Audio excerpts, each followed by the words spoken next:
नमस्कार दोस्तों, मेरा नाम है अम्बेडकर। आपका स्वागत है हमारे प्यारे चैनल अम्बेडकर सिंघानिया पर। दोस्तों, आप लोग को बता दें कि करप्शन इन जुडिशियरी वाली एनसीईआरटी किताब पर एससी का बैन। सुप्रीम कोर्ट ने कहा कि हाई कॉपी वापस लें, हार्ड कॉपी वापस लें, डिजिटल कॉपी हटाएं। शिक्षा मंत्री बोले जो जिम्मेदार उन पर कार्रवाई होगी। सीजेआई जस्टिस सूर्यकांत बोले इस मामले में जवाबदेही तय होगी, दोषियों को बख्शा नहीं जाएगा। सुप्रीम कोर्ट ने गुरुवार को न्यायपालिका में भ्रष्टाचार चैप्टर वाली एनसीईआरटी के 8वीं क्लास की सोशल साइंस की किताब बैन कर दी है। चीफ जस्टिस सूर्यकांत ने किताब छिपाने और बिक्री पर रोक लगाने का आदेश दिया है। साथ ही कहा कि जो किताब छप चुकी है उसे जब्त कीजिए और डिजिटल कॉपियों को भी हटाइए। कोर्ट ने इस मामले में एनसीईआरटी डायरेक्टर और केंद्रीय शिक्षा सचिव को नोटिस जारी कर जवाब मांगा है। सिलेबस से जुड़ी बैठकों की कार्यवाही और विवादित चैप्टर लिखने वाले लेखकों के नाम और उनकी योग्यता बताने को भी कहा गया है। सीजेआई ने कहा यह न्यायपालिका को बदनाम करने की गहरी और सोची समझी साजिश लगती है। जिम्मेदारों की पहचान कर सख्त कार्रवाई की जाएगी, गहराई से जांच होगी और केस बंद नहीं होगा। एनसीईआरटी पर अवमानना की कार्रवाई भी हो सकती है। सुप्रीम कोर्ट के आदेश के बाद केंद्रीय शिक्षा मंत्री धर्मेंद्र प्रधान ने कहा कि विवादित चैप्टर को तैयार करने में शामिल लोगों के खिलाफ कार्रवाई की जाएगी। उन्होंने कहा कि सरकार न्यायपालिका का पूरा सम्मान करती है और उसका अपमान करने का सरकार का कोई इरादा नहीं है। Chief justice of India justice Suryakant बोले यह सोची समझी चाल है। पूरे शिक्षक वर्ग को बताया जाएगा कि भारतीय न्यायपालिका भ्रष्ट है और मामले लंबित है। इस किताब का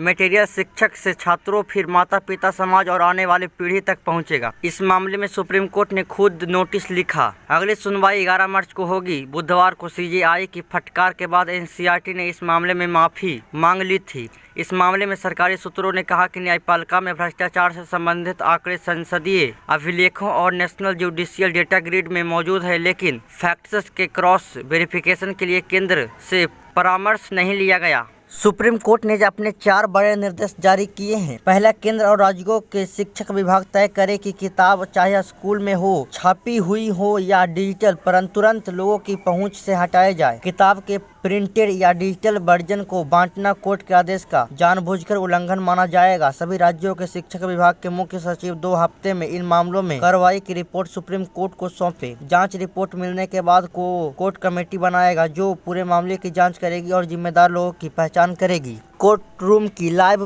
बातें आप लोगों को बता दें कि एसजी मेहता बोले इस मामले में शुरुआत में हम बिना शर्त माफी पेश करते हैं। उसके बाद सीजीआई बोले हमारे मित्र मीडिया ने यह नोटिस भेजा, इसमें माफी का कोई जिक्र नहीं है। सीनियर एडवोकेट विकास सिंह बोले यह जानबूझकर किया गया है। सीजीआई बोले यह हमारी संस्थागत जिम्मेदारी है कि पता लगाया जाए कि क्या यह किताब में प्रकाशित हुआ या नहीं। रजिस्ट्रार जनरल को भेजी गई बातचीत में प्राधिकरण अपना बचाव कर रहा था, यह एक गहराई साजिश है। एसजी मेहता फिर कहते हैं जिन्होंने ये 2 चैप्टर तैयार किए हैं वे कभी भी यूजीसी का किसी मंत्रालय के साथ काम नहीं करेंगे। सीजीआई बोले तब तो यह बहुत आसान हो जाएगा और वे बिना सजा के छूट जाएंगे। उन्होंने गोली चलाई है। आज न्यायपालिका लहूलुहान है। सीजीआई बोले जब हम पर लगातार हमले हो रहे होते हैं तब हमें यह अच्छे से पता होता है कि संतुलन कैसे बनाए रखना है। ये कॉपी बाजार में उपलब्ध है। एसजी मेहता बोलते हैं 32 पुस्तकें बाजार में गई थी और उन्हें वापस ले लिया गया है। पूरी पुस्तक की पुनः समीक्षा की जाएगी। इसमें एक अन्य भाग लंबित मामलों केस से पेंडेंसी पर है जिनमें लिखा है न्याय से वंचित। सीजीआई कहते हैं यह एक सुनियोजित कदम है। पूरे शिक्षण समुदाय को यह बताया जाएगा कि भारतीय न्यायपालिका भ्रष्ट है और मामले लंबित है। यह बात छात्रों तक जाएगी और उसके बाद अभिभावकों तक। यह एक गहरी जड़ें जमाए हुए साजिश।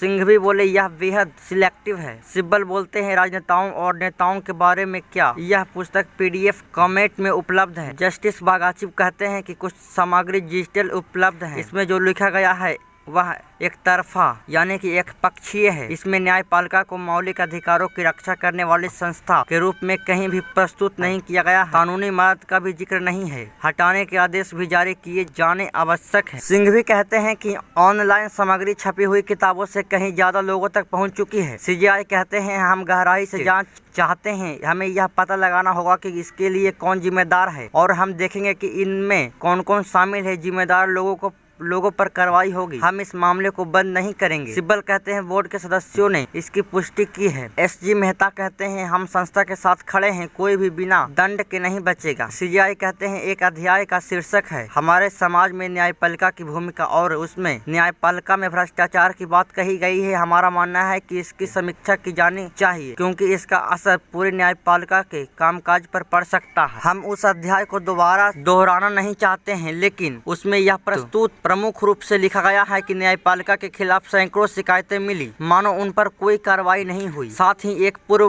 मुख्य न्यायाधीश के भाषण के कुछ शब्द लेकर यह संकेत दिया गया है कि न्यायपालिका ने खुद पारदर्शिता की कमी और संस्थागत भ्रष्टाचार को स्वीकार किया है। लेख में आगे यह भी कहा गया है कि लोगों को न्यायपालिका में अलग अलग स्तर पर भ्रष्टाचार का सामना करना पड़ता है। CGI कहते हैं 24 फरवरी 2026 को इंडियन एक्सप्रेस में एक आर्टिकल छपवाने के बाद सुप्रीम कोर्ट के सेक्रेटरी जनरल ने यह पता लगाने को कहा गया कि क्या NCERT को ऐसी किताब जारी करने के लिए कहा गया था। किताब में क्या लिखा है इसकी ठीक से जांच करने के बजाय UGC के निर्देश ने बहुत ही आपत्तिजनक और लापरवाह तरीके से जवाब भेजकर किताब की बातों का बचाव किया। केंद्रीय शिक्षा मंत्री बोलते हैं जो हुआ उसका अफसोस है, लेकिन संबंधित लोगों पर एक्शन जरूर लेंगे। केंद्रीय शिक्षा मंत्री धर्मेंद्र प्रधान ने कहा कि NCERT में सुप्रीम कोर्ट और भारत के न्याय सिस्टम का जिक्र चिंता की बात है। यह बात हमें पता चली तो हमने NCERT से किताबों का रिव्यू करवाया। प्रधान ने कहा कि मैं इस पर अफसोस जाहिर करता हूं, NCERT के संबंधित अधिकारियों के खिलाफ कार्रवाई की जाएगी। सरकार यह पक्का करेगा कि ऐसी स्थिति दोबारा न हो। कांग्रेस ने कहा कि पाठ्य पुस्तकों में बदलाव RSS से प्रेरित।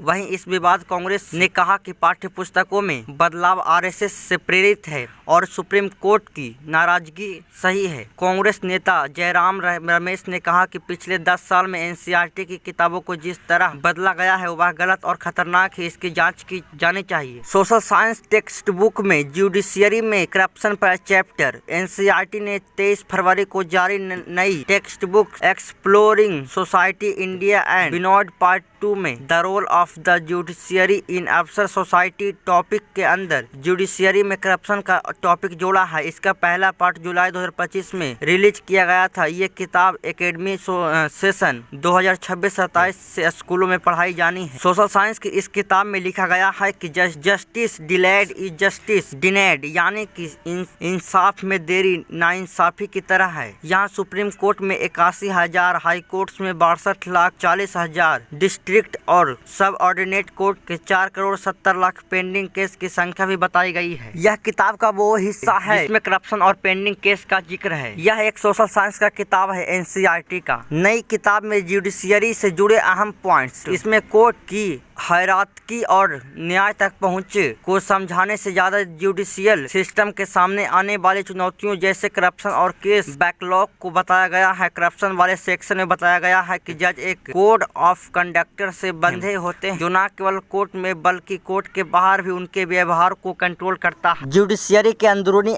अकाउंटेबिलिटी सिस्टम को भी समझाया गया है। Centralised public grievance redress and monitoring system यानी कि CPGRAMS के जरिए शिकायतें लेने के तय तरीके भी बताए गए हैं। किताब के मुताबिक CPGRAMS सिस्टम के जरिए 2017 और 2021 के बीच 1600 से ज्यादा शिकायतें मिली थी। किताब में गंभीर मामलों में जजों को हटाने के संवैधानिक नियम के बारे में बताया गया है। पार्लियामेंट इम्पीचमेंट मोशन पास करके जज को हटा सकती है। बच्चे पढ़ेंगे कि ऐसे मोशन पर सही जांच के बाद ही विचार किया जाता है। इस दौरान जज को मामले में अपना पक्ष रखने का पूरा मौका दिया जाता है। चैप्टर में लिखा गया है कि जो जुडिशियरी के अलग अलग लेवल पर करप्शन का सामना करते हैं वो गरीबों और जरूरतमंदों की न्याय तक पहुँच की समस्या और बिगड़ सकती है। यह भी बताया गया है कि राज्य और केंद्र ट्रांसपेरेंसी और पब्लिक ट्रस्ट को मजबूत करने की शिकायतों कोशिश कर रहे हैं। इसमें टेक्नोलॉजी के इस्तेमाल और करप्शन के मामलों के खिलाफ फास्ट एक्शन लेना शामिल है। आप लोगों को बता दें कि किताब का नाम exploring society India and beyond part 2 है। इसी में एक चैप्टर को लेकर विवाद है जो कि सुप्रीम कोर्ट के भ्रष्टाचार को बारे में बताया गया है, जो कि भारत के संपूर्ण कानूनी व्यवस्था पर एक लांछन लगाने की प्रयास किया गया है। CGI ने चैप्टर को लेकर बड़ी कड़ी आपत्ति जताई। बुधवार को सीनियर एडवोकेट कपिल सिब्बल ने CGI सूर्यकांत, जस्टिस विपुल